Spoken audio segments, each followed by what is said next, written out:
रावलपिंडी इस्लामाबाद में मूसलाधार बारिश से रावल डैम फ्लाईओवर का एक लूप बैठ गया। 1 अरब 10 करोड़ की लागत से बनाया जाने वाला फ्लाईओवर का इफ्तिताह गुज़िश्ता साल अगस्त में वज़ीर आज़म शहबाज शरीफ ने किया था। मज़ीद जानते हैं टॉन न्यूज़ के नुमाइंदे मोहम्मद ताहिर नसीर से। ताहिर, क्या वजह सामने आई है इस वाक़ये की? क्या तहकीकात शुरू कर दी गई हैं?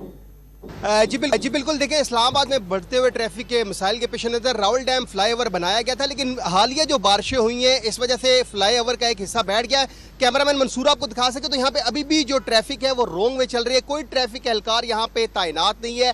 ये एक इशारा है और बिजी ये इशारा है। यहाँ पे जो लोग मरी जाते हैं, मरी से वापस आते हैं, तो ये फ्लाईओवर बनाया गया था ताकि यहाँ पे ट्रैफिक जैम ना हो। लेकिन अभी जो हालिया बारिश हुई है उसके पेश नज़र मेरे कप में आप देख सकते हैं कि फ्लाईओवर के नीचे जो एक लूप है उसका एक हिस्सा मुकम्मल तौर पर बैठ चुका है। यहाँ पे रेत फेंकी गई है ताकि गाड़ियाँ आगे ना आ सकें, लेकिन यहाँ पे जो ड्राइवर हजरात हैं, ट्रांसपोर्टर हजरात हैं, वो रॉन्ग वे जो है वो इस्तेमाल करते हैं और ना तो कोई ट्रैफिक एहलकार तैनात है और ना ही इस फ्लाईओवर का अभी तक काम शुरू हुआ है। इस लूप का काम शुरू किया गया है और इसी तरह जो दीगर फ्लाईओवर बनाए गए हैं इस्लामाबाद में उनकी भी हालत इसी तरह है। ये ग्रिल भी आप देख सकते हैं, अगर कैमरामैन मंसूर आपको दिखा सके तो ये जिस मकाम के ऊपर हम लोग खड़े हैं इसके नीचे अंडरपास जा रहा है और अगर शदीद बारिशें और हुई तो जो यहाँ के मकीन हैं वो ये भी शिकवा करते हुए दिखाई देते हैं कि कहीं जो अंडरपास है, ये दीवारें अंडरपास में ना जाके गिरे। अभी तक यहाँ पे काम उस तरह शुरू नहीं हुआ जिस तरह होना चाहिए था।